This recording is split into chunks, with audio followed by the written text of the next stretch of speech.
long rebound. Steph, no timeout with 6. At 5, Curry for the lead.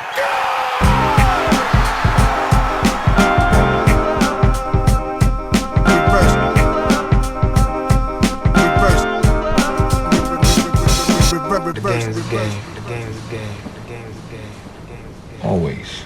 Always. Always. Salut à toutes et à tous, on est ravis de vous retrouver. Alors tout d'abord, quelques mots, on s'excuse un petit peu. D'habitude, vous savez que le podcast de Rivers Basket Session sort le mardi. Là, on sort le mercredi. Pour tout vous dire, on a eu un problème technique dans le podcast qu'on a enregistré en début de saison. Donc, on s'excuse auprès de vous et on s'excuse surtout auprès de Marie Patrux qui nous avait fait le plaisir et voilà l'amitié de participer à ce podcast qui était dédié aux Warriors. On avait fait un spécial Warriors avec Marie.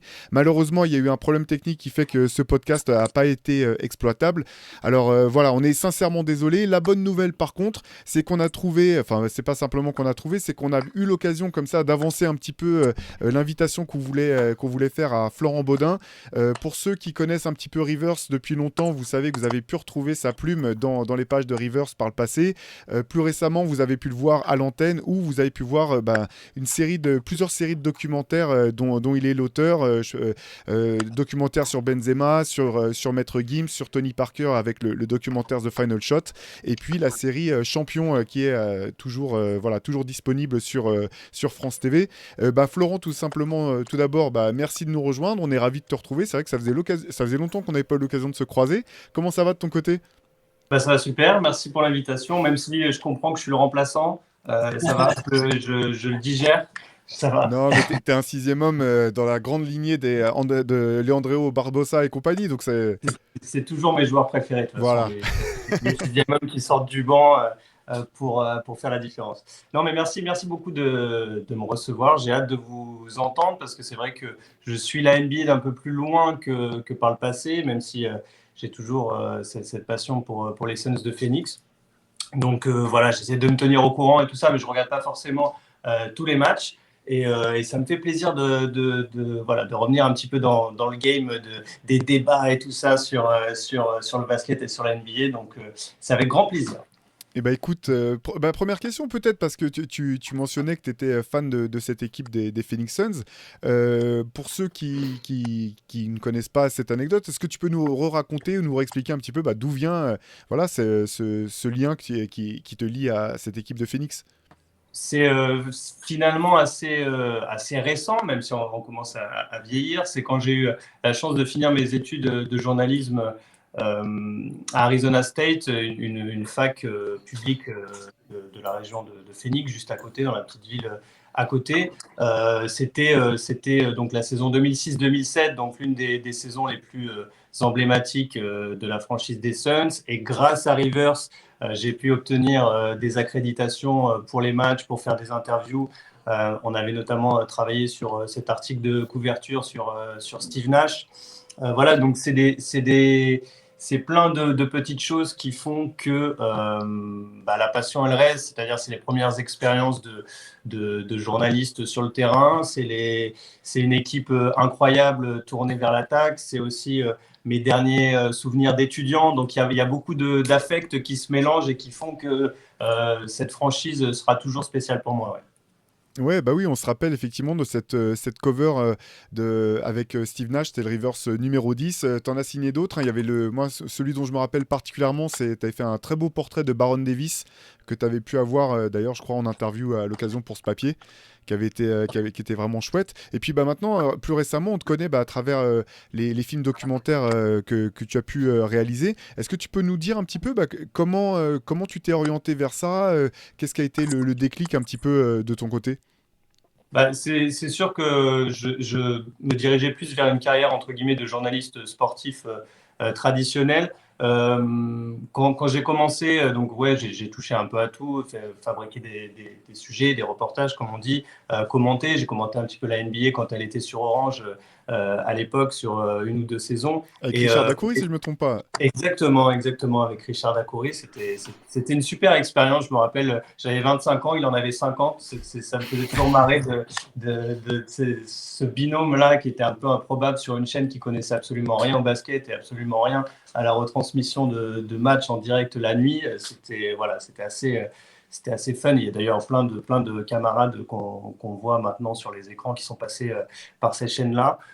Très formateur. Après, je me suis fait embauché par TF1 à Téléfoot, donc une émission qui était culte. Et pour le coup, là, j'ai beaucoup bossé sur le reportage, et le reportage m'a donné le goût du documentaire.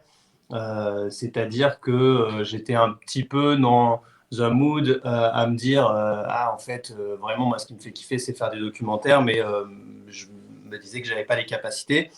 Et puis finalement, ça s'est fait quand j'ai quitté TF1 pour rejoindre Black Dynamite, donc la société pour laquelle je travaille, une société de production qui m'a permis de donc travailler sur mon premier documentaire, Le cas Benzema, où voilà, c'était simplement, on va dire, transférer mes compétences de journaliste spécialisé dans le foot pour le travail d'une grande enquête autour de la personnalité de Karim Benzema.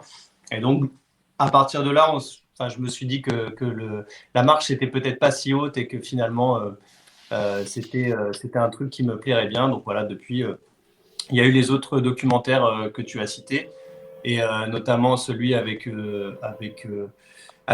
Tony Parker, qui était une expérience assez enrichissante. Je ne sais pas si vous voulez qu'on en parle un petit peu, mais Bah oui, carrément, carrément. parce que c'était un peu le genre de documentaire où évidemment tout le monde se dit un documentaire sur Tony Parker, c'est une évidence, mais c'est un documentaire que la boîte de production n'arrivait pas à vendre, et, C'est fou, ça. c'est quand même assez fou, Bah et ouais. ça nous dit un petit peu aussi où en est le traitement médiatique du basket en France, même si évidemment ça change, et il y a de plus en plus de trucs, et j'ai l'impression que la communauté, elle n'a jamais été aussi grosse autour de la NBA notamment. Mais donc en 2019, voire 2018, je crois que les premiers échanges avec Tony Parker remontent à cette époque-là. Aucun diffuseur n'est intéressé, alors que c'est le début des plateformes, et les plateformes cherchent à remplir leur catalogue. Mais en même temps, on a cette pression, entre guillemets, de Tony, qui nous dit un peu avant tout le monde, ça va être ma dernière saison. Il y a de fortes chances que ce soit ma dernière saison. Donc, en gros, les gars, si vous voulez filmer des trucs, il faut filmer des trucs. Et quand on s'embarque sur un documentaire avec le talent qui nous fait confiance, ben, on est obligé d'aller un petit peu dans sa direction, au moins sur le début. Et ben, évidemment, c'est des risques à prendre au niveau économique et financier.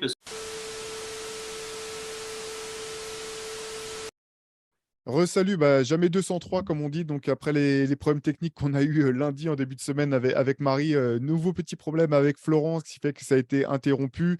Voilà, comme vous pouvez le voir si vous regardez sur YouTube, l'image est un petit peu différente. Allez, on va reprendre. Donc désolé pour toutes ces petites galères. Florent, tu étais en train de nous parler de la genèse du projet avec Tony Parker, et tu étais en train de nous dire qu'il avait été quand même un peu force de proposition, et puis même qu'il a été un peu leader dans le fait que vous lanciez à fond sur le projet. C'est ça? Ouais, c'est ça, c'est exactement ça. C'est-à-dire que quand il sent que ça va être la fin de sa carrière sportive, il a envie de documenter ça. Donc, il se rapproche de la société Black Dynamite pour laquelle je travaille, parce que c'est notamment la société qui a produit le film et réalisé le film sur son grand ami Teddy Riner pour Canal+. Je crois que c'était en 2015, si je ne me trompe pas. Donc voilà, il vient nous chercher là-dessus, il nous challenge aussi pour qu'on arrive à vendre ce documentaire-là. Et ce que j'expliquais, c'est que dans le paysage de l'époque, je ne sais pas si ça a changé, mais en même temps, je n'ai pas vu beaucoup d'autres grands documentaires sur le basket en France. Et ben, toutes les portes se ferment, ou en tout cas, elles ne s'ouvrent pas. Et on a beaucoup de mal à vendre le documentaire. Mais en même temps, on a cette pression de le fabriquer, car c'est bientôt la fin pour Tony Parker, et ça, on le sait un petit peu avant tout le monde.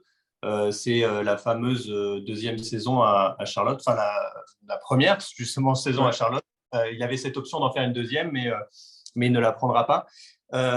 Tout ça pour dire que ce documentaire, moi je le tourne, mais on le tourne vraiment avec des petits moyens, c'est-à-dire qu'à chaque fois, il faut dépenser de l'argent sans savoir si le documentaire va être vendu. Donc, on fait appel un peu j'allais dire toutes les combines qu'on connaît, mais c'est un peu ça, c'est-à-dire qu'on essaie de limiter les frais et en même temps de tourner tout ce qui va être utile à la narration du documentaire. Moi, entre-temps, je suis en train aussi de tourner, de fabriquer le documentaire sur Gims, qui pour le coup là est une grosse machine, qui est un Netflix Originals, donc qui est financé, qui on va dire avance sur des rails très précis. Et on a ce petit projet à côté, quoi, qui est le projet Parker. Mais on ne se dit pas qu'au final, ça sera aussi un documentaire Netflix et qui, je pense, même si je n'ai pas les chiffres, a encore plus marché, en tout cas au niveau international, que le documentaire sur Gims. Et en fait, ce qui s'est passé, c'est que quand le Covid arrive et que le confinement est là, Netflix nous rappelle et nous demande le documentaire sur Parker pour demain, en gros. D'accord. Donc c'est là où ça devient difficile parce que il manque des choses. Moi, je le sais. En même temps, c'est un documentaire que j'ai envie de faire. Netflix le veut. C'est le moment où Netflix sort Last Dance avec Jordan, on se rappelle, qui lui aussi est un documentaire qui est sorti 6 mois avant la date prévue. Donc il y a plein de choses qui mettent une pression de malade. Je peux même pas sortir de mon appart et je dois monter un documentaire pour Netflix avec pas grand chose en fait. Mais voilà, et du coup, c'est toujours c'est ce qu'on connaît dans le métier de journaliste. Il y a des deadlines, il faut sortir des papiers, il faut sortir des histoires et il faut les assumer.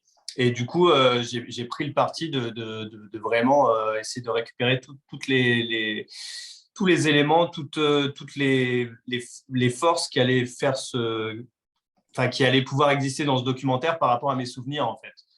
De mon expérience de Tony Parker, parce qu'on a à peu près le même âge, on a évolué dans la même société, on va dire, dans le même monde. Et en fait, il y a beaucoup d'étapes marquantes, mais je pense que c'est pareil pour tous les fans de basket.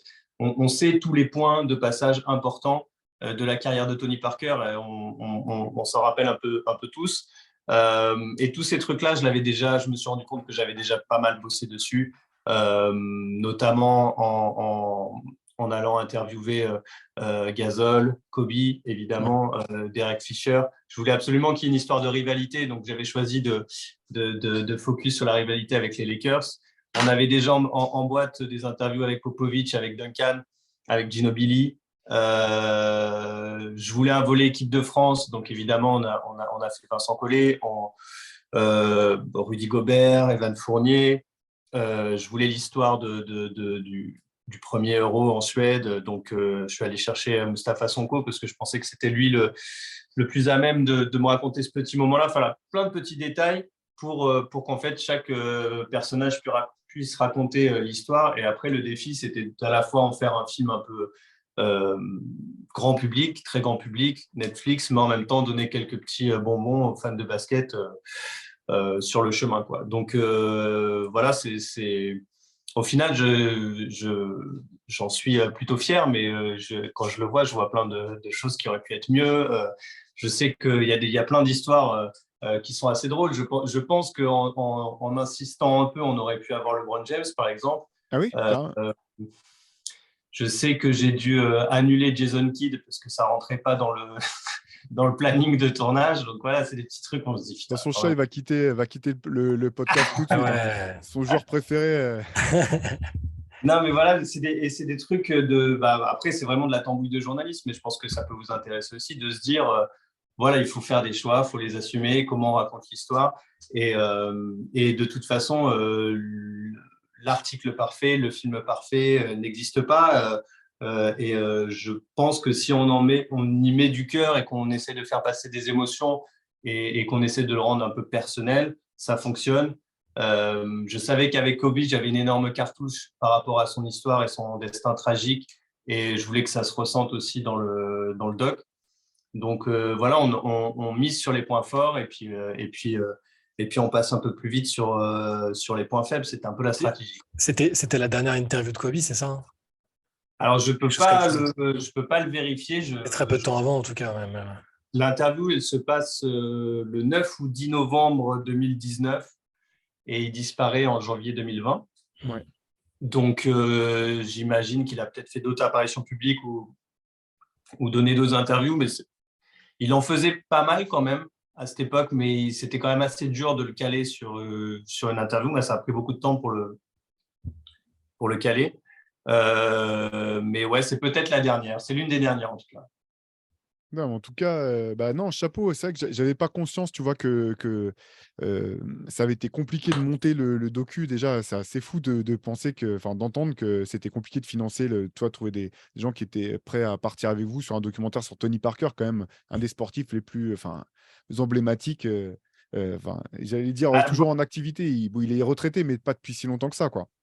certains le regrettaient après, évidemment, hein, mais c'est Ouais, toujours j'imagine. drôle de voir après les gens dire mais pourquoi, pourquoi tu nous as pas proposé ce docu? Et ouais. Après, ouais, c'est un peu la tambouille interne, mais c'est intéressant pour dire que parfois, le chemin est long avant de pouvoir sortir des trucs, quoi. Ouais, et parce qu'on connaît son côté, le côté perfectionniste de Tony Parker, dans quasiment tout ce qu'il entreprend. Tout ça, tu l'as ressenti aussi, sur ce documentaire? Ouais, je l'ai ressenti. En plus, moi, je n'avais pas trop été confronté à son côté businessman. Et là, il était vraiment en train d'amorcer la transition. Il a beaucoup de business à gérer. Quand on a tourné, on a fait plusieurs voyages aux US, mais notamment un à Charlotte, où après, il faisait un espèce de road trip plus côte ouest en repassant par chez lui à San Antonio. Donc là, on l'a suivi sur une dizaine de jours pour tourner. Et c'était une période où il jouait plus trop, euh, où son coach lui avait fait comprendre que c'était, tu sais, une fin de saison où on se disait, bon, maintenant, il faut voir ce que ça peut donner pour la saison prochaine avec les jeunes et tout ça. Mais il n'avait pas encore dit à son coach que ça allait être la fin. Donc, peut-être que s'il l'avait su, ils auraient vu les choses différemment. Mais en tout cas, là, du coup, on voyait qu'il était beaucoup, beaucoup plus préoccupé par son business, notamment l'Asvel. Je me souviens de moments où il retrouve Batum à San Francisco avant. Il y a un match contre les Warriors où ça parle recrutement Asvel à fond, en fait. OK. Où ils connaissent exactement tous les dossiers, où ça en est. Ils parlent de plan A, plan B, plan C. Il y a aussi, c'était le moment où l'Asvel fille avait signé Marine Johannes, donc il Ouais. était hyper content. Il nous l'avait un peu annoncé en exclu en disant faut pas que ça sorte, mais Marine vient chez nous, c'est super, tout ça. Et il était vraiment à fond là-dedans et déjà un peu moins sur sa carrière de basket. Et il le disait très librement. Il disait, mais je vais arrêter, puis ça sera pas grave, en fait. Parce qu'en fait, il était déjà passé à autre chose depuis hyper longtemps. Et pour revenir sur son côté perfectionniste, ouais, après, pour le tournage, il voulait évidemment savoir exactement tout et quand ça le concernait lui, hein, il m'a laissé hyper libre sur le choix des interlocuteurs et tout ça. D'ailleurs, il m'a pas aidé outre mesure. Parce qu'on peut se dire, bon, le documentaire est sur lui, il va passer quelques coups de fil et tout. Il voulait vraiment pas intervenir là-dedans. Il a dû le faire une fois pour Kobe Bryant parce que les agents voulaient double-checker évidemment qui Ouais. j'étais et tout ça. Mais c'est moi qui avait calé l'interview et pour tous les autres, voilà, on s'est débrouillé tout seul. Mais en tout cas, quand on tournait avec lui, il voulait comprendre pourquoi tu veux ça, pourquoi tu veux faire ce plan, qu'est-ce que tu veux montrer là. Là, il y aura du son, il n'y aura pas du son. Est-ce que je peux parler? Voilà. Donc, on voit ça faisait 20 ans qu'il était en NBA, il avait l'habitude des médias et il savait ce qu'il donnait. Ouais. Et j'imagine que ça a dû être, hyper, enrichissant, déjà de bosser avec un athlète de son calibre et puis, dans les conditions un peu extrêmes dans lesquelles tu as dû faire ce documentaire. J'imagine que ça donne des nouveaux outils, pour la boîte à outils pour la suite, quoi.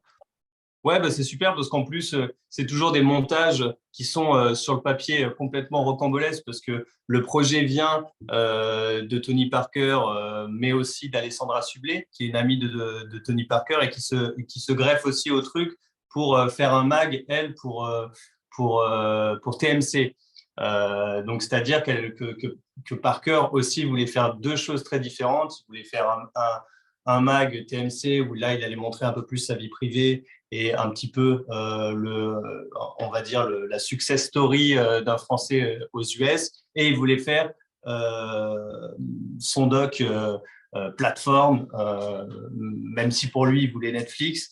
Ça a toujours été clair dans sa tête. Pour vraiment figer dans le marbre sa carrière. Et donc, on se retrouve, voilà, quand à la fin, on n'a pas tout ce qu'il faut, on ne peut pas sortir de son appart, machin, bah, il faut qu'on arrive à récupérer les rushs qui ont été tournés avec Alessandra Sublet. Il faut qu'on arrive à se mettre d'accord avec la boîte de production de Tony Parker pour là aussi peut-être récupérer quelques archives, quelques images, parce que ça aussi, il est rentré dans le business de la production avec une société à Lyon qui fait d'ailleurs du très bon travail et du coup, plusieurs personnes de cette société ont bossé avec nous sur ce documentaire. Et donc, on se trouve avec des alliages à fabriquer un petit peu inédits, quoi, mais c'est marrant et puis ça permet de sortir des trucs en équipe aussi, quoi. Ouais. Ouais, et puis toi, t'as pas chômé depuis, parce que là, on te posait la question de savoir avant le début du podcast où tu étais là. Donc là, tu es à l'INSEP j'imagine que la suite de la série Champion que tu réalises et qui est disponible. C'est ça, là, on est en train de tourner la 3e saison. Donc, c'est à chaque fois 8 épisodes de 26 minutes. Donc, on a déjà sorti 2 saisons. Côté basket, lors de la saison 1, on a suivi Ousmane Dieng, qui a été drafté par New York puis échangé dans la foulée à OKC cette saison. Donc, c'est assez fou parce que justement, je finissais le tournage et le montage du doc sur Parker. Et après, j'ai enchaîné les premiers tournages de cette saison 1 de Champion ont été avec Ousmane. Et donc, je me suis retrouvé à passer d'un athlète, comme je disais, qui avait beaucoup l'habitude des médias, des caméras et tout ça, à un jeune de l'INSEP qui, en plus, était encore un ado. Il avait pas 18 ans à l'époque et qui était complètement étranger à tout ça. D'ailleurs, là, c'est une photo de lui, là, quand il est Et derrière, là, d'accord. Magnifique. un portrait qu'on a gardé de l'INSEP. Voilà, l'année dernière, on a suivi Ryan Rupert, qui est passé pro là en Nouvelle-Zélande et qui va être drafté, je pense, cette saison ou la saison prochaine. Il est peut-être parti sur un projet sur 2 ans. Donc voilà, c'était pas le même travail, mais c'était le même travail en même temps. Et là, c'est un boulot qui est encore plus exigeant, où c'est vraiment du tournage en immersion. Donc, il faut être au quotidien au contact des sportifs, dans leur vie et dans leur discipline. Mais c'est passionnant parce que c'est un peu un fantasme aussi de réalisateurs et de journalistes, c'est de documenter l'avant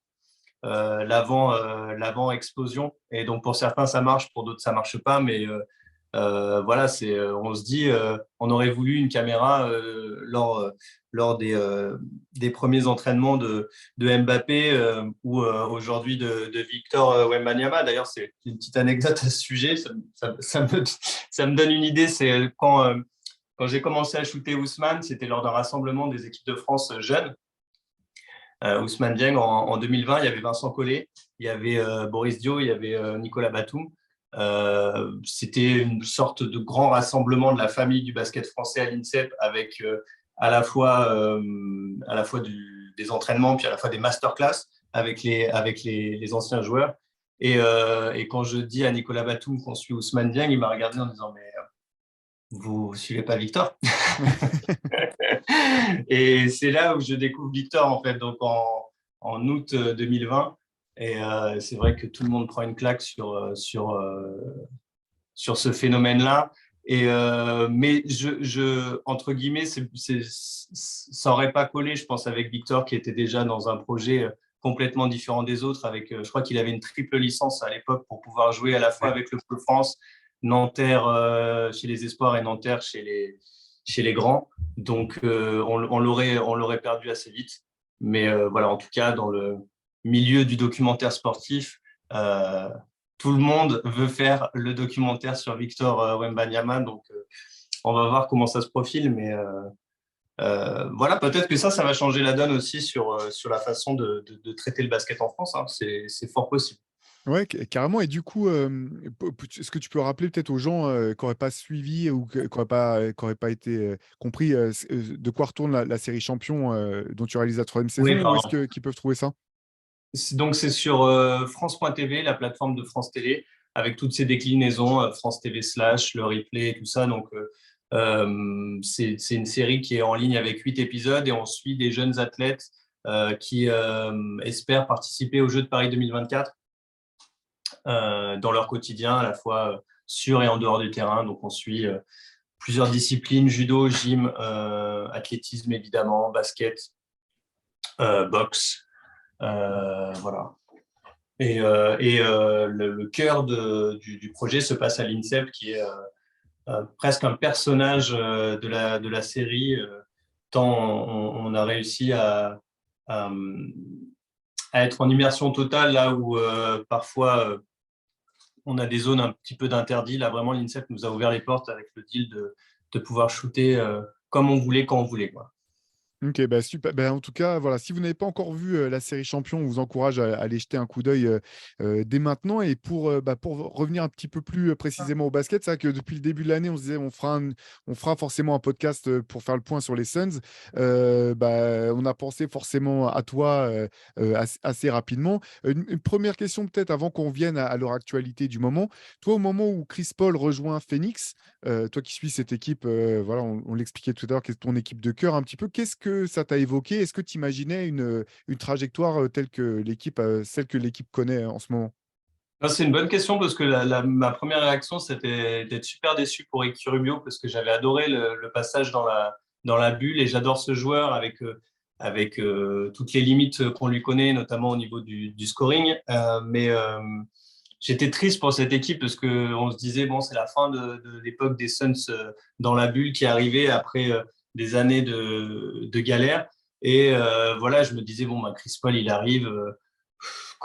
Mais en même temps, je crois qu'il venait d'OKC à l'époque et Ouais. c'était pareil, il avait sorti OKC de la torpeur. Donc je Ouais. me disais, bon, au mieux il fait ça, mais ça restera un leader dans une équipe un peu moyenne, quoi.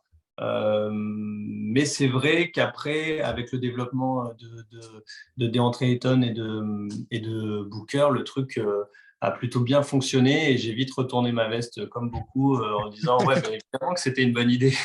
Et toutes les petites additions aussi, parce que je pense qu'on va en parler, mais à chaque fois, la draft, on ne comprenait pas trop. Et puis finalement, on s'est dit, mais voilà, c'était super malin ça en fait. L'arrivée de Maggie à une époque aussi, l'arrivée de Crowder, de joueurs qui ne sont plus là maintenant, mais qui ont fait que les Suns ont cessé de progresser depuis. Ouais, non, mais c'est clair. Shai et Antoine, décidément, j'ai vraiment du mal aujourd'hui. Soyez honnête un petit peu. Là, vous y aviez cru dès le départ au fait que Chris Paul puisse relancer l'équipe à ce point? Ah, oui, alors oui et non, parce qu'en fait, tu parlais de l'époque à OKC où tout le monde pensait il était en semi-retraite, qu'il n'aurait pas d'occasion pas vraiment de rappeler qui il était. Mais il a très vite, en fait, on a très vite vu qu'il était là pour être le patron, pour aiguiller tous les autres, et ils sont tous devenus meilleurs à son contact, en fait. Donc assez rapidement, j'ai cru en lui, en me disant qu'on avait affaire à un mec qui aurait une longévité folle. Et d'un côté, ça me faisait plaisir de le voir aussi dans un contexte un peu différent. J'aime bien les joueurs dont la carrière est un peu se régénère dans des nouveaux projets comme ça. Alors, je pensais pas que Phoenix serait aussi rapidement dans les sommets de la ligue, au moins en saison régulière. Ils ont quand même fait des finales aussi avec Chris Paul. C'est ce qui n'est pas gagné statistiquement avec Chris Paul, qui n'a pas eu un historique en carrière exceptionnel à ce niveau-là. Mais alors, je m'attendais à ce que ça marche bien, mais pas aussi bien. Ouais, alors moi, au moment du trade, jamais je pense que Phoenix va devenir une équipe candidate au titre. Que Chris Paul les fasse progresser, oui, tu vois, mais honnêtement, je me souviens plus complètement de mon état d'esprit de l'époque, mais je suis quasiment sûr que, ouais, voilà, un peu comme a dit Florent, je me disais, bon, bah, ça va être peut-être le Thunder, tu vois, une forme de, peut-être tu retrouves les playoffs. L'impact qu'il a eu sur Booker dans la maturité, dans le développement, est assez impressionnant. Tu as l'impression que c'est. Alors, c'est aussi notre regard qui a changé. Ce n'est pas que Booker qui a évolué. Je pense qu'aussi, on a changé de perception Et c'est la preuve que les succès collectifs impactent notre manière de regarder des individualités. Je pense que Booker, d'un coup, on a commencé à le voir différemment parce que son équipe gagnait, alors qu'il n'avait peut-être pas non plus drastiquement changé. Mais je pense quand même qu'il y a eu quand même une belle influence de Chris Paul sur la plupart des jeunes des Suns. C'est pas forcément quelque chose. Enfin, j'arrivais peut-être pas à imaginer ça, même si je pense que le Thunder avait, oui, pour le coup, beaucoup changé Chris Paul et sa manière de faire. Mais voilà. Et sinon, par contre, le point que je trouvais positif et intéressant, c'est que j'étais content de voir Chris Paul dans une franchise qui a une certaine culture des meneurs. Tu vois, il y a eu Jason Kidd et je vais mettre Stephen Marbury dedans. Moi, j'ai bien aimé. Mais il y a eu Stephen Marbury, Steve Nash. C'est pas la même chose. Il y a eu Steve Nash. Voilà, et après, bon, tu as Chris Paul. Il y avait Kevin Johnson avant. C'est vraiment une franchise qui a une réputation sur ce poste. Et c'est sympa. Ça, pour le coup, je trouvais ça sympa de voir Paul avec un maillot des Suns. Non, c'est intéressant que tu parles effectivement de l'impact qu'il a pu avoir sur Devin Booker, parce que je sais pas quel était ton avis sur lui et Florent, mais c'est vrai qu'il commençait un petit peu à avoir une réputation de très gros scoreur, mais pour équipe nulle, en gros, un petit peu on en a connu d'autres en fait, des joueurs comme ça qui ont un potentiel notamment offensif très fort, mais dans des équipes qui allaient pas très loin. Toi, est-ce que tu avais senti comment tu le percevais tout simplement, Devin Booker, avant l'arrivée de Chris Paul? C'est ça aussi qui me fait dire que peut-être le truc peut marcher. Et de toute façon, on n'avait pas le choix. C'est que, je ne sais pas si vous vous rappelez, mais c'est un peu Booker qui fait venir Chris Paul. Il y a tout ce truc où le truc n'est pas encore fait et Booker l'annonce. Et on voit que en fait, les deux se sont mis d'accord et pour que ça se fasse. Et on a l'impression qu'ils signent un pacte à ce moment-là. Et ça m'a fait penser, avec le recul, un peu à Shaq qui va à Miami avec Dwayne Wade. C'est-à-dire, je ne suis plus la superstar, mais je vais t'aider à te développer et à devenir une superstar. Et je trouve que Chris Paul s'est vraiment mis au service de Devin Booker pour lui faire franchir un cap. Ouais, carrément, il l'avait fait un petit peu à OKC, tu en parlais tout à l'heure et c'est vrai que son passage avait été très surprenant, et tu as raison de noter ça de la part de Devin Booker parce que quand Chris Paul arrive, il a quand même il a des casseroles, qui traînent derrière lui. On sait que c'est pas forcément un coéquipier facile et finalement, Booker, mais aussi, DeAndre Ayton de ce qui se disait à l'époque, avait vraiment fait le forcing pour que Chris Paul vienne en mode: «Bon, bah, on est prêt à se faire gueuler dessus ou à se faire pourrir si jamais il faut en passer par là pour devenir une équipe, qui va loin». Dans la foulée, bah, il y a cette finale incroyable, enfin leur parcours qui les mène en finale jusque face aux Bucks. Et il ne faut pas oublier Monty Williams aussi. Oui, bien sûr. Mais voilà, le lien entre Chris Paul et Monty Williams, je pense que c'est peut-être ça même la plus grosse clé du succès des Suns avec Chris Paul. Ils sont amis, quoi, clairement. Ils sont pas loin d'être meilleurs amis. Mais... Non, mais tu as raison de le noter parce que moi, j'ai trouvé que son tempérament, du moins autant qu'on puisse en juger de l'extérieur du terrain, a pas mal changé en fait. On l'a pas retrouvé aussi, je sais pas, à aboyer sur ses coéquipiers comme il pouvait le faire du temps des Clippers. Et c'est peut-être aussi intéressant ce que tu notes sur Monty Williams. Il y avait peut-être aussi plus de confiance finalement de la part de Chris Paul en se disant, bon, bah ça, c'est le job du coach. C'est le coach qui va gérer. Moi, je vais aider les joueurs à se développer comme ce qu'il avait fait durant sa saison à OKC où il avait vraiment eu un impact sur les SGA et compagnie qui ont toujours loué son impact. Et je l'ai trouvé, en fait, je le trouve plus serein quelque part depuis son arrivée à Phoenix, un peu plus sûr de ce qu'il fait, quoi. Et Chris Paul a aussi permis à Devin Booker de ne pas avoir à être un leader au sens traditionnel. Enfin, il l'a déchargé un peu de responsabilité, tout ce que fait Chris Paul très bien dans la gestion au quotidien d'une équipe, en fait. Et je pense que ça lui a permis d'avoir cette saison-là où il était déjà très fort. Booker, sur les 2 dernières saisons, il était déjà fort. Mais il n'avait pas à gérer le tout venant d'un leader comme là, il le fait par contre cette saison, je trouve, en l'absence de Chris Paul sur le terrain, au niveau de la maturité technique, tactique, tout ce que vous voulez. J'ai l'impression que c'est la première saison, les débuts de Chris Paul avec Booker lui ont encore plus servi pour devenir ce qu'il est devenu maintenant, je pense. Et je suis d'accord sur le côté comportement. Moi, j'ai pas mal changé d'avis sur Chris Paul, pas du tout sur le niveau de jeu, je l'ai toujours trouvé incroyable. Hein. Mais il avait ce côté de l'extérieur, s'il ne joue pas dans la franchise que tu supportes, bah, tu l'entends aboyer, comme tu disais. Je me souviens de je ne sais plus quel documentaire où il y avait le micro sur lui et il parlait vraiment à toutes les 2 secondes pendant le match sur les possessions de son équipe, sur les possessions adverses. il jetait des pics à droite à gauche. Il y avait ce côté-là qui peut être un peu irritant, je pense, pour ses coéquipiers. Et on le voit un peu moins. Et à OKC, il est devenu très, très positif. La relation qu'il a nouée avec Gilgeous-Alexander, qui était vraiment bien aussi, qu'il a à peu près sous son aile. Je suis d'accord, il a changé OKC et il a emmené tout ce nouveau bagage de fin de carrière avec lui à Phoenix et qui a bonifié toute la franchise et Booker aussi en particulier. Il y a Ouais, une et prise de recul. Enfin, oui. vas-y, Ouais. Antoine. Non, c'est juste ça, en fait. Je pense que lui-même a pris du recul sur lui-même, en fait, sur sa personnalité, sur certaines limites de son leadership, certaines limites de sa manière de faire. Il y a eu des papiers là-dessus, là, notamment sur The Athletic, où voilà, lui-même expliquait qu'il a mis un peu d'eau dans son vin, parce qu'il a fini par comprendre que tu ne peux pas non plus constamment. Déjà, quelque part, tu es obligé d'accepter, même si ce n'est pas facile. En fait, c'est pas facile quand tu es un génie d'accepter que tout le monde n'est pas forcément un génie. Et Chris Paul, il a eu du mal avec ça, de capter que ses coéquipiers ne comprenaient pas ou ne voyaient pas les mêmes choses que lui. Et ça, il a mis du temps. Et j'ai l'impression que via OKC, parce que forcément, il y avait que des jeunes et des joueurs inexpérimentés, ça a été un petit peu un déclic. Et à Phoenix, il a réussi à prendre sur lui et à évoluer de ce côté-là. Ouais, bah, c'était un petit peu l'objet de l'article que tu avais signé, Antoine, dans, Ouais. dans notre MOOC numéro 10, là, sur les playmakers, effectivement, sur la difficulté pour des gens qui vivent, qui sentent, qui sont à 2000% basket non-stop, de pouvoir se mettre au niveau de soit de coéquipiers qui ne sont pas de ce niveau d'intelligence et de compréhension du jeu, ou soit qui ne sont pas aussi, comment dire, consumés, qui ne sont pas aussi dévorés par leur sport au quotidien, quoi. Ce qui est intéressant, c'est que derrière, il y a ce parcours dont on parlait, incroyable, qui les mène jusqu'en finale.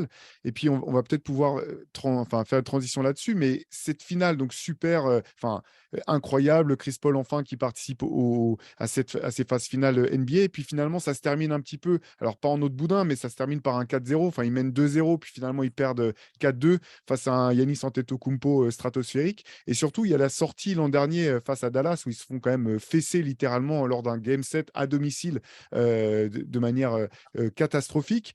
On avait pas mal de doutes finalement au début de cette saison. On se disait comment on se relève de ça. Derrière, il y a eu les embrouilles entre DeAndre Ayton, le club. Il y a eu toutes les affaires un peu sordides qui entourent le propriétaire avec cette franchise qui est maintenant à vendre. En début d'année, Florent, est-ce que tu imaginais que cette équipe finalement pourrait trouver les ressources pour faire le début de saison qu'elle est en train de faire? Honnêtement, non, parce que je me disais vraiment que ça allait être une des années les plus compliquées sur les dernières saisons, notamment, tu le disais, après la défaite face à Dallas, qu'on imaginait mal. Le départ de Maggie, Crowder, qui est en instance de départ aussi, les affaires avec le proprio Robert Sarver, enfin vraiment tout ça. Mis bout à bout, on se dit ça peut pas fonctionner et on se rend compte quand même qu'il y a un terreau qui est là et surtout, je pense qu'on va en parler aussi, mais des jeunes qui sont en train de devenir des éléments indispensables à la réussite des Suns. Cam Johnson, même s'il est blessé en ce moment, mais Michael Bridges, ces deux-là, je pense qu'ils ont dû, par la force des choses, augmenter leur rendement et leur niveau de jeu. Et ça a fait beaucoup de bien à Phoenix. Mais c'est vrai qu'en début de saison, on n'imagine pas du tout que ça va bien se passer. On se dit que moralement, ils sont sous l'eau parce que l'année dernière, c'était la meilleure équipe de la NBA au bilan. Autant l'année d'avant, on peut se dire peut-être qu'ils ne méritaient pas totalement d'aller en finale parce qu'on se rappelle des tours précédents où évidemment, il n'y avait pas la meilleure version des équipes face à eux. Notamment Denver. Là, on se dit l'année dernière, c'était pour eux en fait. Et c'est toujours hyper difficile de se relever de ça. Clairement, Mais ce qui est fou, sur le début de saison, j'allais dire, tu parlais du début de saison et de l'atmosphère. Enfin, moi, j'avoue que quand je vois DeAndre Ayton arriver le jour du training camp et dire non, on ne s'est pas parlé, enfin, Monty Williams, les deux avouent qu'ils ne se sont pas parlé pendant l'intersaison. Ayton, on a l'impression qu'il va au bagne. Voilà, ça a été compliqué avec le fait de lui payer son contrat ou non, c'était ultra compliqué. Les affaires en interne avec Sarver, même s'il dit qu'il vend, tu sais, il est toujours proprio, tu te dis ça va peut-être être compliqué quoi, avec ce qu'ils viennent de vivre en play-off. Et au final, petit à petit, alors on verra ce que ça va donner, mais petit à petit, ils ont effectivement acquis la culture, comme on aime bien dire. Il y a une sorte de culture Suns qui s'est instaurée avec les mecs dont tu parlais. Michael Bridges, que je trouve incroyable cette saison défensivement à 3 points, il a encore passé un cap. Et ouais, c'est surprenant de les voir là, même si là, à l'heure où on enregistre, ils ont perdu 2 matchs de suite, si je dis pas de bêtises. Sinon, ils sont quand même sur une bonne dynamique et je les voyais pas aussi bons à ce moment-là, en tout cas. Et DeAndre Ayton est en train de devenir le joueur qu'il doit être aussi. C'est ça qui est surprenant par rapport au début de saison. C'est vrai qu'il ne parlait pas à Monty Williams. Là, on se dit, enfin, il est plus agressif. Enfin, il prend un peu plus de rebonds. Il fait moins de fautes. Il est enfin le numéro 1 de draft qu'il est, quoi. Donc, c'est quand même pas mal d'éléments positifs autour de cette équipe. Il y a évidemment l'histoire avec Damian Lee et tout ça, le truc du début de saison qui était sympa aussi à suivre. Après, voilà, le bémol, moi, c'est que je suis toujours terrifié par les Dallas Mavericks, quoi, tu vois. Ouais. Oui. Parce que là, il y a eu un match récemment où, pareil, ça a été un bloc pour Dallas. On a vraiment l'impression que Jason Kidd excelle pour exploiter les faiblesses des Suns, quoi. En plus, on sait, bon, on adore Jason Kidd, mais on sait tous que c'est pas le coach du siècle. Là, il y a vraiment, voilà, on n'a pas la solution face aux Dallas Mavericks. C'est quand même un délire. Donc, s'il y avait un premier tour Phoenix-Dallas, je serais pas hyper serein, quoi. C'est Luka Doncic, le cauchemar, plus que Jason Kidd. Ah, évidemment. C'est Luka Doncic qui a les Suns dans sa poche, quoi. Ouais, c'est sûr. Il promène son petit frère Devin Booker. Ou son petit. Non, mais puis en plus, voilà, quand il n'y a pas un Crowder à lui mettre dessus et qu'il faut le gérer avec Bridges, avec tout le monde, ben, on ne peut pas s'en sortir, quoi. Ouais, bah, c'est ça qui est fou, c'est que tu lui mets dessus un joueur comme Michael Bridges, qui est peut-être l'un des meilleurs, si ce n'est le meilleur défenseur à l'extérieur, avec, je sais pas, Oji Anunoby peut-être cette saison, et ça suffit pas en fait. Il faut que tu puisses enchaîner 40 minutes de mec avec ce profil-là à envoyer sur Doncic. Tu parlais de DeAndre Ayton, je voudrais revenir rapidement. C'est vrai que, en fait, plus ça va, moins on comprend pourquoi les Suns ne voulaient pas lui donner son argent dès le départ. Parce que finalement, ses performances cette année, c'est aussi que, notamment sur cette série de matchs là où il manque Chris Paul, on lui donne aussi plus la balle en attaque, il est plus responsabilisé dans ce secteur du jeu et répond carrément présent. C'est quand même assez incompréhensible. Finalement, l'embrouille qu'il y a eu entre DeAndre Ayton et les Suns, elle est de moins en moins compréhensible, quoi, tout simplement. Et je me dis même que, alors là, évidemment, c'est plus à l'ordre du jour de le transférer, enfin, j'imagine pas, mais ils doivent peut-être se dire, bah maintenant, on va pouvoir l'échanger contre une vraie superstar, quoi. Ah oui. Qui n'était pas forcément le cas cet été. Non, mais peut-être aussi parce que c'est un joueur qui n'a pas à devenir ce joueur moderne qu'on voit partout maintenant, de mec grand, rapide, qui peut shooter à 3 points et qui peut jouer en même temps dos au panier, face au panier et tout faire très bien. Lui, il sait qu'il n'a pas tout ça, donc il se concentre sur, j'ai l'impression, il se concentre un peu plus sur ce qu'il sait faire et finalement, bah, ce qu'il sait faire, c'est quand même hyper bien, quoi. Dans une NBA qui penche beaucoup à l'extérieur maintenant. Donc, avoir un DeAndre Ayton chez soi, c'est pas mal. C'est pas le must, mais c'est quand même pas mal. Et tu sais pas si tu peux avoir mieux, surtout. Carrément, c'est clair. Antoine, j'ai l'impression que tu voulais intervenir sur Ayton. Non, non, t'inquiète. Non, alors, à la limite, la seule question que je me demandais pour l'embrouille, à la limite, ça peut être cette histoire. Est-ce qu'il n'y a pas du serveur qui est impliqué dedans? On sait que les deux. Sûr. Voilà, Il est pingre. Si c'est juste James Jones qui prend la décision, je pense qu'il y a moins de drama au moment de re-signer DeAndre Ayton. Serveur, il fait des fixettes des fois. On n'a évidemment pas tous les détails de l'histoire, mais on sait que c'est un futur ex-propriétaire quand même très, très particulier.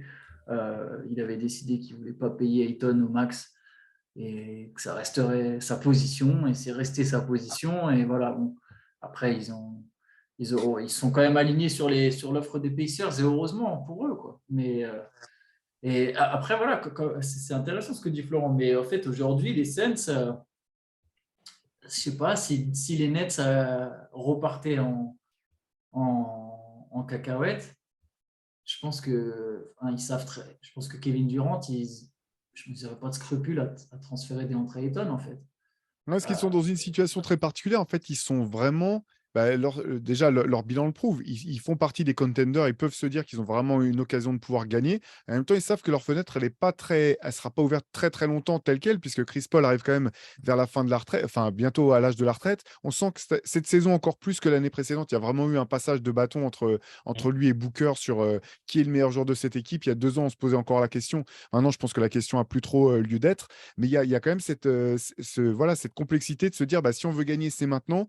Quels sont, voilà, sur quel levier est-ce on peut appuyer pour essayer de se donner une vraie chance? Antoine, je vais commencer par toi parce que tu as souvent été, et à raison, le plus sceptique sur la capacité de cette équipe de Phoenix à aller jouer le titre ou du moins à le remporter. Ils ont quand même fait une finale, ce qui est pas anodin. Qu'est-ce que tu vois, toi, de ce côté-là pour cette saison? Je vais être honnête, je suis toujours pessimiste pour les Suns. Alors, je sais que des fois, ça peut donner l'impression d'être un hater, mais honnêtement, même en étant purement en essayant de prendre du recul, j'ai l'impression, tu vois, quand tu parles de fenêtre, j'ai l'impression elle est pas fermée, mais il y a un décalage de génération qui est logique parce que Chris Paul n'a pas le même âge que les autres joueurs. Chris Paul était encore à son sommet, je dirais en 2020, 2020 la finale, 2021 pardon, 2021. On n'est que 2 ans, enfin on n'est que 1 an et demi après, mais on sent qu'il y a quand même un petit déclin physique chez Chris Paul. En tout cas, bref, il était à son sommet au moment où Michael Bridges et DeAndre Ayton et Cameron Johnson n'étaient pas encore prêts. Là, effectivement, eux, ils ont tous step up, mais lui, il commence à step down un petit peu. Alors, tu es obligé de respecter les Suns. Phoenix sera une équipe, c'est une équipe profonde, c'est une équipe qui a du talent, il y a des bons jeunes qui progressent, il y a un excellent coach. Tu es obligé de respecter cette équipe, et vu qu'il n'y a pas non plus une armada invincible à l'Ouest, j'arrive à voir Phoenix, il y a un scénario où ils vont en finale. Par contre, au moment de jouer Milwaukee ou Boston au complet, pour moi, il y a quand même un vrai cran de différence entre cette catégorie et les Suns. Je suis désolé, je vais être un peu long, je vais faire une petite digression avec le foot. Aujourd'hui, l'équipe de France de football, Mbappé, il ne peut pas gagner tout seul, on est d'accord. Il faut une équipe, si l'équipe de France est championne du monde, ça ne sera pas juste Mbappé. Tu as un excellent Rabiot, tu as d'excellents joueurs. Mais c'est des mecs, un mec comme Rabiot, un mec comme… Giroud, c'est un peu particulier, mais la plupart des joueurs de l'équipe de France, aussi forts soient-ils, tu peux les trouver ailleurs. Un Mbappé, il y en a 5 dans le monde, même pas. Tu vois, ça commence, je sais que c'est un prisme qui peut être frustrant de voir le sport collectif à travers les super talents, mais le monde fonctionne comme ça, et même dans le sport collectif. Et là, j'ai pris l'exemple du foot, il y a 11 joueurs sur le terrain. Au basket, il y en a 5, une super individualité, qu'on le veuille ou non. L'histoire le montre année après année, saison après saison, que ça fait la différence. Et je pense que c'est un constat qui s'applique au-delà du sport. Quand tu as des mecs qui sont encore 3 crans au-dessus que des gars qui sont déjà supérieurs à 95% de la planète, en fait, ça fait trop de différence. Et j'ai peur, j'en finis avec ma conclusion du coup, je trouve qu'à Phoenix, il te manque cette super individualité qui va te faire passer la diff. Ils se sont fait déboîter par Giannis Antetokounmpo. Alors évidemment, encore une fois, ce n'est pas que Giannis, c'est toute une équipe. Mais enlève Giannis de ces finales, enlève Booker ou Chris Paul, tu choisis, tu enlèves un des deux. Je ne suis pas sûr que Milwaukee batte Phoenix. Tu enlèves le meilleur joueur de chaque équipe, je ne suis pas sûr que Milwaukee batte Phoenix. Mais tu mets Giannis, dès que ça clique, boum, il gagne 4 matchs de suite, il n'y a plus de finale. Tu vois, il n'y a même plus de résistance. J'ai peur qu'il leur manque ça. Booker, oui, c'est un excellent joueur, mais je trouve facile 5 joueurs meilleurs que Booker en NBA. Est-ce que le Booker de 2022-2023 n'est pas en train de gratter à la porte du… Après, Après, pour l'instant, on parle d'un début de saison. Moi, MVP. j'étais un sceptique de Booker, pareil. Ce que disait Théo tout à l'heure sur le côté énorme scoreur, mec qui met plus de 70 points dans un match, c'est un peu irréel. Et maintenant, je trouve qu'il a tellement bien évolué. Même pas que sur le fait de mettre des cartons au scoring et tout, juste la manière dont il interagit avec les coéquipiers, avec tout ça, j'ai l'impression qu'il a encore franchi un cap. Je dis pas, alors c'est pas encore, il n'est pas dans la galaxie Yanis, Jokic, je suis d'accord avec toi, mais il y a quand même une porte d'espoir, tu vois, où je me dis, il est en train, le niveau là sur les perfs qu'il a sortis là sur ces derniers temps, et ça se rapproche quand même vachement du niveau de superstar dont tu parles, je trouve. Je suis tout à fait d'accord. Il s'en rapproche. Je pense que c'est le favori pour le MVP avec Jason Tatum. Juste, du coup, on va dire, si ton meilleur joueur, c'est peut-être le 9e meilleur joueur du monde, je pense que dans ce cas-là, tu as intérêt à avoir beaucoup d'autres très forts talents autour. Tu vois, genre, toujours ce truc des 2 All-Stars. j'ai peur que Chris Paul, et je ne prends même pas vraiment en compte son début de saison, pour moi, il sera meilleur en playoff que là où il tourne à 9 points et 30% au tir. Parce que là, c'est les stats actuelles de Chris Paul. C'est 9 points, Ouais, et puis il est 30% au blessé, tir. du coup, là, il est Voilà, absent. je pense que Chris Paul sera meilleur que ça, mais j'ai peur qu'il ne soit plus aussi fort qu'en 2021 et j'ai peur que Bridges et Ayton ne soient pas encore assez forts pour avoir ce truc de OK, on n'a pas un top 5 player, mais là, regarde, on a 4 joueurs qui sont classés entre la 8e et la 30e position et du coup, on va compenser. Et même si tu as ta superstar, genre, ils peuvent battre les Mavs parce que Luka Doncic, il est vraiment seul. Moi, je pense que s'il y a une série playoff, tu vois, je pense qu'ils sortiraient les Mavs. Mais par contre, voilà, tu joues Boston, tu joues Milwaukee. Je pense que tu joues une équipe de Golden State un peu en confiance. Je pense que les Phoenix sont en dessous. Voilà. Désolé, j'ai fait long. Mais, Non, mais voilà toute ma position sur Phoenix. Florent, toi, qu'est-ce que tu en penses? Forcément, j'imagine que tu es un peu plus optimiste que le constat Ouais, que. non, mais l'analogie est bonne et l'exemple de la finale contre Milwaukee est très bon aussi. C'est-à-dire que les victoires des Suns, elles interviennent quand Giannis est diminué et n'est pas à 100%. Et dès qu'il revient à 100%, il n'y a même plus débat. Après, le salut viendra s'il vient d'un effectif à la Spurs 2013-2014, peut-être. Je pense que Phoenix en est encore un peu loin. Mais c'est vrai que je suis assez d'accord sur ce côté, une superstar bien entourée, ça va au bout. Ouais. C'est quand même. Pour être jouer le mec un peu optimiste, aller à l'encontre de ce que tu disais, Antoine, ce qui est intéressant quand même, c'est à ce stade de la saison, on n'est pas encore sûr vraiment des progrès de Booker. Il fait une saison incroyable. S'il tient cette saison, s'il reste sur ses standards jusqu'à la fin de la saison, je pense que ça commence quand même à le faire changer un petit peu de catégorie. Et ce qui est intéressant, Shai, tu en parlais tout à l'heure, c'est les progrès de Michael Bridges. Alors, ils ne sautent pas autant aux yeux que ceux de Booker. Par contre, si tu as un supporting cast qui, à l'image de Michael Bridges, progresse sur des, comment dire, pas de manière exponentielle, mais un petit peu, arrive à faire un petit peu mieux que d'habitude, un petit peu mieux que que ce qui s'est passé avant, et qu'ils arrivent à garder ce niveau en playoff, là, tu commences à avoir une équipe vraiment solide parce qu'ils sont habitués à jouer ensemble. Ils ont connu l'expérience incroyable de la bulle, puis d'aller en finale NBA, puis la claque de l'an dernier. Ils semblent s'en être remis. On a un DeAndre Ayton, effectivement, qui monte en puissance, qui monte plus de choses même offensivement que par le passé.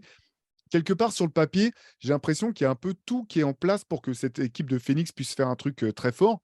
Quand on regarde un petit peu tous les indicateurs chiffrés, la question c'est qui reste un peu en suspens, c'est voilà, en playoff, que ça soit la malédiction des Kardashians ou celle de Chris Paul ou celle de Phoenix, malheureusement, est-ce qu'on s'expose à un nouveau craquage ou est-ce que c'est l'année où non, tout ça, ils le mettent de côté et ils passent finalement le dernier cap, quoi. Mais pour l'instant, en fait, le truc, c'est que c'est une impression, parce que moi, pour le coup, je suis relativement optimiste sur leur chance de faire un beau parcours. C'est une impression, peut-être je me trompe, mais je suis pas sûr que les autres équipes et les autres prétendants à l'Ouest aient vraiment peur des Suns, en fait.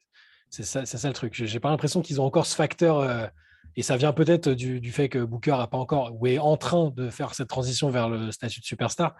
Ils n'ont pas le facteur terreur que t'inspire un Giannis, même un Jokic dans un style très différent, Embiid, tous les mecs ou les Doncic.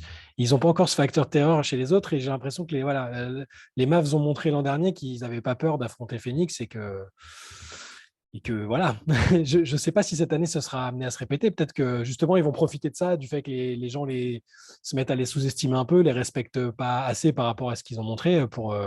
Et là, il n'y a pas encore de mastodonte à l'Ouest. On pensait qu'il y aurait les Warriors. Il n'y a pas de mastodonte encore, tout est très serré. Phoenix est leader de l'Ouest. Il n'y a pas de raison pour que ce ne soit pas l'équipe qui sorte du lot, en fait. D'ailleurs, c'est ce que tu dis, je vais aller exactement dans ton sens. Je pense que ça serait une grosse erreur à l'Ouest de sous-estimer Phoenix. Et pour aller un peu amener de l'optimisme, je pense que les équipes qui n'ont pas peur de Phoenix vont quand même devoir bien réfléchir avant de jouer les Suns en playoff. Je pense que ça sera une équipe plus difficile à jouer que l'an dernier, moins sujet à craquer. Par contre, et voilà. Et sinon, juste pour nuancer mon propos, il n'y a pas longtemps, j'avais fait un power ranking Phoenix, je les avais mis juste one piece away, donc à une pièce du titre. Mais une pièce, c'est pas forcément. Alors, c'est très. On va pas souhaiter ça, mais c'est pas toujours quelque chose que tu rajoutes. Ça peut être aussi ce que les autres perdent. On sait comment ça marche un champion. C'est aussi l'équipe qui reste le plus en forme et en bonne santé au moment des playoffs. Aujourd'hui, je pense que Phoenix, effectivement, est Il leur manque un joueur pour battre Boston ou Milwaukee ou des Warriors en très grosse forme. Mais déjà, les Warriors, on a vu qu'ils avaient leurs lacunes et qu'eux-mêmes, ils ont besoin de quelques pièces pour leur banc. Et voilà, tu ne sais jamais. Chris Middleton, il s'est blessé en playoff. S'il y a une blessure de Jalen Brown, une blessure de Chris Middleton, je ne te parle même pas de la superstar de Tatum ou de Giannis, mais juste une blessure d'un joueur majeur de ces équipes-là. Et là, d'un coup, il n'y a plus cette différence dont je parle. En tout cas, elle est nettement réduite.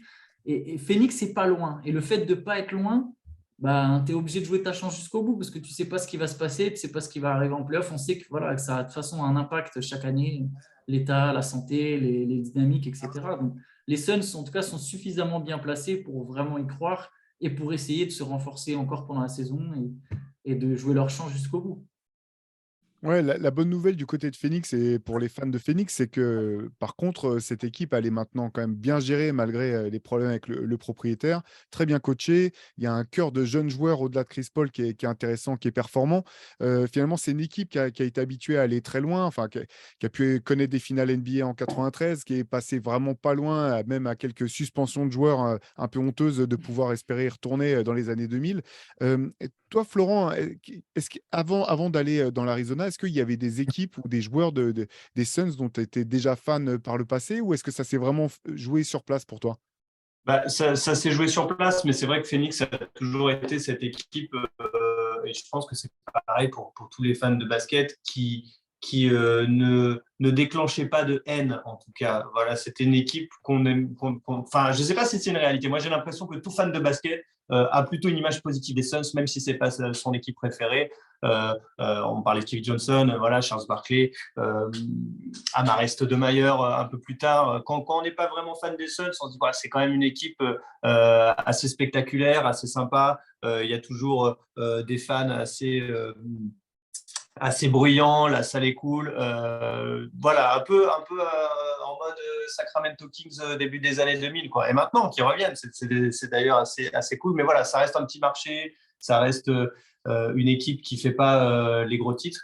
Donc, il n'y avait pas forcément de fanatisme pour les Suns plus que cela. Après, je pense que je tombe dans une des périodes les plus glorieuses de leur histoire, avec Steve Nash qui va décrocher son deuxième titre de MVP consécutif, même si voilà, on sait que ce titre-là fait beaucoup parler, mais en tout cas, il les a, les deux.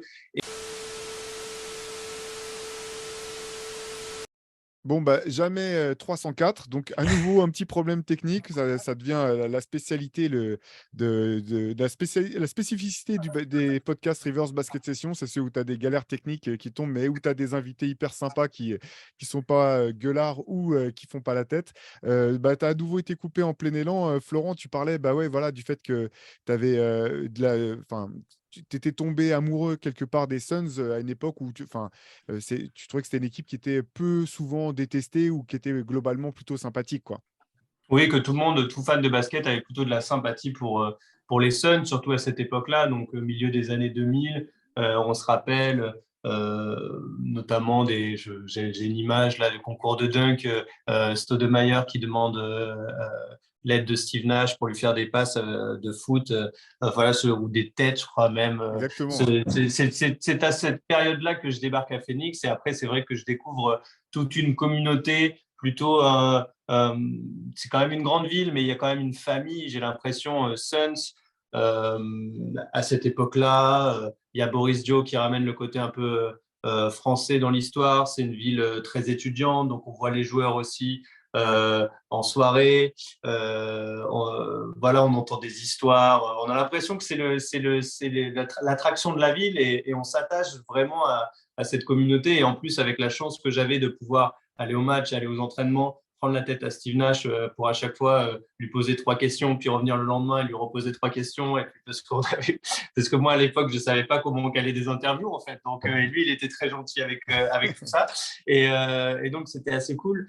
Donc, ouais, on est forcément, enfin, en tout cas pour ma part, je tombe assez vite amoureux de cette équipe. Et puis, après, quand on grandit, on aime bien aussi ce côté un petit peu loser magnifique. C'est pas forcément l'équipe que tout le monde suit. Voilà, c'est un côté, moi, un côté assez sympa de suivre cette équipe-là, et qui change un petit peu du quotidien et du traitement de la NBA. Et ça oblige, voilà, à maintenir un petit peu le contact avec les médias locaux et d'essayer de s'informer de manière un petit peu différente. Et c'est plutôt une démarche qui me plaisait. Ouais. Ouais, et puis quand on pense aux équipes NBA, souvent on pense aux stars, aux légendes, mais finalement, les joueurs qui parfois créent le lien fort avec ces équipes, c'est parfois les role-players, les joueurs un petit peu de l'ombre. Toi, est-ce que all-time ou dans ceux que tu as vu jouer, il y a un joueur de ce type-là auquel on ne penserait pas immédiatement du côté des Suns, qui a une place un peu à part dans ton cœur? Ouais, moi j'aime beaucoup Leandro Barbosa. Je suis content qu'il ait pris un titre après avec les Warriors parce que franchement, il a tout pour qu'on l'aime en fait. Personnalité un peu timide, mais en même temps, l'espèce de dragster sur le terrain. Il avait sa propre petite animation sonore à chaque fois qu'il marquait un panier dans la salle. Il jouait le son de bip bip. Euh, ce côté mec hyper humble où tu sens qu'il veut respecter tout le monde et que tu es obligé de lui dire mais mec, t'es fort toi aussi en fait. Tu peux faire des trucs en fait, t'as le droit. Ouais, non, Leandro Barbosa, c'était. Et puis même, juste avoir joué, c'était assez fou au niveau de la vitesse. Ouais, lui, il fait partie, je pense, des joueurs moins connus qui m'ont beaucoup plu. Ouais. Antoine Chey, vous aviez un joueur comme ça qui vous a particulièrement marqué du côté des Suns? Ah, ouais, moi, c'est Jason Kidd à la fin des années 90. De toute façon, c'est pas un mystère. C'est mon joueur préféré. Et du coup, j'ai aussi adoré cette équipe de Phoenix. Il s'est trouvé que je suis parti en voyage scolaire de 2-3 semaines là-bas au collège. Et c'était pile au moment où les Suns étaient une équipe qui montait bien aussi avec Jason Kidd en leader, le jeu ultra flashy. Moi, ça m'avait forcément beaucoup plu. C'est un des premiers maillots que j'ai eu, que j'ai vraiment acheté en tant qu'ado moi-même. Et ouais, Jason Kidd, puis il se trouve qu'il y avait aussi Penny Hardaway, qui était mon joueur préféré d'enfance, qui a fait un passage par Phoenix qui était pas horrible pour un joueur qui était tout le temps blessé. Il avait réussi à faire quelques matchs sympas. Et ouais, j'aimais bien pareil la vibe autour de cette équipe. Quand Kidd est parti, forcément, j'ai mis quelques années à me remettre de leur côté. Mais toute la période que tu as vécue, Florent, était super sympa aussi vu de l'extérieur. Forcément, c'est dur de les détester. C'était l'outsider qui montait, tu avais envie de les voir battre les plus gros et ils sont vraiment pas passés à grand chose de le faire, je pense. Ouais, et puis Ouais, puis il y avait de côté aussi, je pense aussi, d'équipes qui relançaient des joueurs qu'on aimait bien, quoi. Il y a eu l'exemple de Penny Hardaway, mais ça me fait penser à Vince Carter, ça me fait penser à Michael Redd, peut-être même Shaquille O'Neal d'une certaine manière. le Big Cactus. Grant Hill, évidemment. Grant Hill, je pense qu'il a fait, évidemment, on va pas dire ses plus belles années à Phoenix, mais le moment où il était à Phoenix, moi, j'ai trouvé que ça faisait du bien et ça lui rendait justice aux joueurs qu'il a été, surtout qu'il aurait pu être, de leader de vestiaire, de joueurs exemplaires. Ouais, il y a plein de. Maintenant, ça me fait repenser à plein de périodes qui étaient très différentes, mais c'est vrai qu'à chaque fois qu'il y a eu un nom qui est venu à Phoenix, c'était plutôt cool. Ouais, puis simplement pour l'équipe dont tu parlais, Florent, c'est une équipe qui a tout simplement été révolutionnaire parce c'était les prémices du basket tel qu'on le connaît maintenant, basé sur l'adresse à 3 points, un rythme de jeu bien plus élevé, le fameux pace in space. On s'en rendait pas forcément compte à l'époque, ça allait changer complètement le jeu, quoi.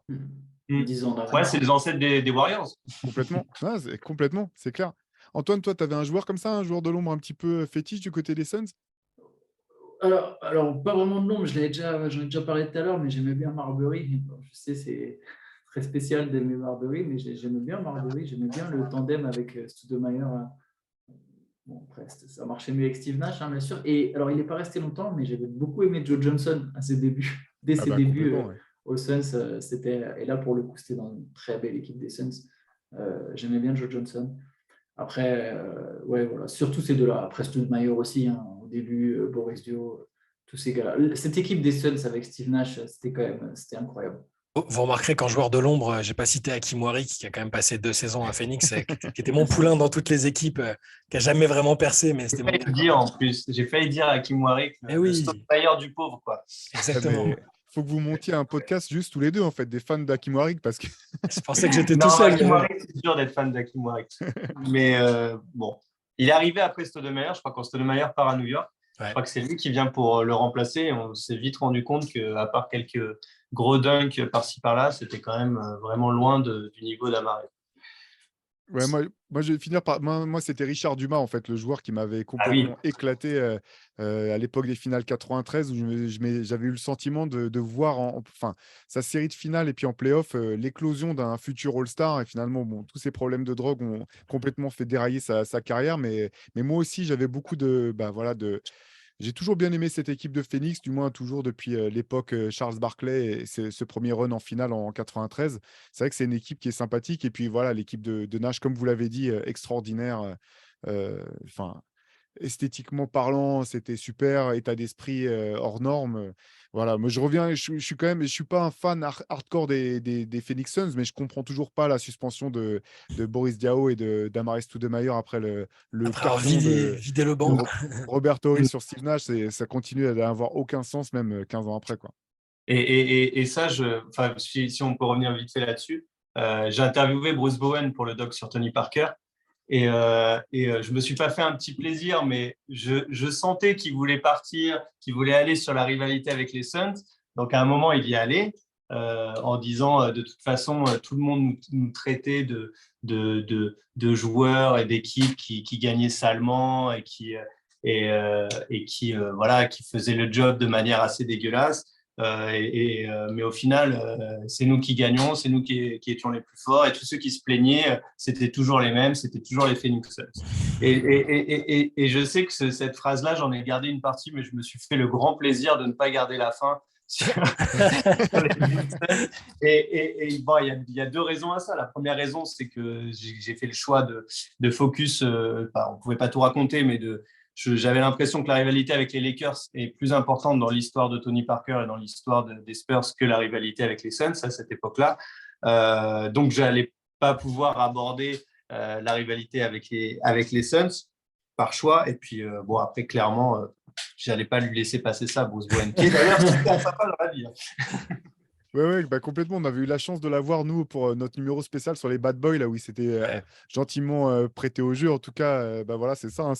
Fallait bien que les Suns puissent prendre leur revanche un jour ou l'autre. Donc, c'est toi, Florent, qui a fini par couper l'herbe sous le pied des Spurs. C'est toujours ça de prix. C'était bah, très écoute, dur de se retrouver entouré de David Robinson, Bruce Bowen, allez. tout ça, pendant les célébrations à San Antonio. Mais voilà, puisqu'on parle de communauté, de famille et tout ça, je peux comprendre aussi tous les gens, et notamment en France, qui sont fans des Spurs, par rapport à ça aussi également, pour plein d'autres raisons aussi. Mais voilà, et bon, c'est peut-être aussi une équipe qui a joué l'un des plus beaux baskets qu'on ait jamais vu récemment. Donc, moi, j'ai pas de haine anti-Spurs, mais c'est vrai que ces fameuses séries, la fameuse série en 2007, on n'oubliera pas. C'est clair.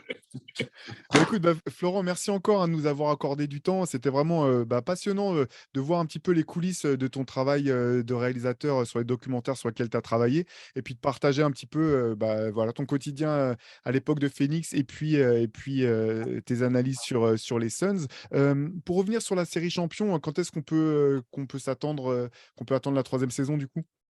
La troisième saison sortira cet été, toujours sur France TV, toujours 8 épisodes. Il n'y aura pas de nouveaux, je peux vous annoncer un truc, il n'y aura pas de nouveaux basketteurs cette saison parce que le but, c'est d'amener les athlètes vers Paris 2024. Donc là, en effet, les joueurs qui s'entraînent à l'INSEP sont beaucoup trop jeunes. Maintenant, il y a très peu de chances de voir un jeune de 17 ans qui est au Pôle France aller disputer les Jeux Olympiques de 2024.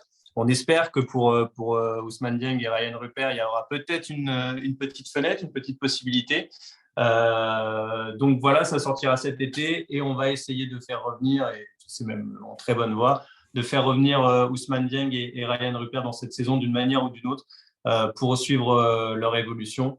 À côté de ça, on suit la plupart des athlètes qui sont présents dans les deux saisons précédentes. On les voit grandir, on les voit évoluer et on espère les pousser de plus en plus à se rapprocher vers cette échéance olympique à Paris. Eh ben écoute, bah, super, merci pour ce petit scoop. Nous, on suivra ça de très près. Et puis, bah, de toute façon, tu es le bienvenu pour revenir quand tu veux pour parler de Phoenix ou d'autres équipes. De toute façon, on sera toujours ravis de t'accueillir avec un service SAV et high-tech un peu plus au point qu'aujourd'hui. Nous, on vous donne rendez-vous la semaine prochaine, quoi qu'il arrive. Vous savez que sur Basket Session, vous retrouvez toute l'actualité NBA, basket chaude. On vous rappelle que le MOOC Rivers 4 spécial New York est toujours disponible sur Basket Session aussi. Si vous le commandez maintenant, vous aurez une chance de le recevoir à temps pour Noël. Donc voilà, ne vous privez pas. On vous dit J'en rendez-vous la profite, semaine Théo. prochaine. Ouais, Théo, vas-y, Shai. j'en profite parce que depuis le mardi maintenant, on lance Et oui, bien un petit sûr. programme sur Twitch. On essaie de faire les jeunes, même si on n'est pas jeune. Ouais, avec Antoine, on a lancé la première de la late session sur Twitch hier, là, à l'heure où on enregistre. Donc, on discute un peu de tout et de rien autour de la NBA en détente. Un peu tard à 23h, mais pour les couches tard, c'est plutôt cool. Donc, n'hésitez pas dès la semaine prochaine à venir passer une tête sur Twitch pour discuter avec nous. Mais oui. Absolument. Bah, que ce soit sur Twitch ou sur la plateforme de votre choix, on vous retrouve la semaine prochaine. Et on vous souhaite, portez-vous bien. Et à la semaine prochaine, tout simplement. Ciao. Ciao. Ciao. Ciao, merci.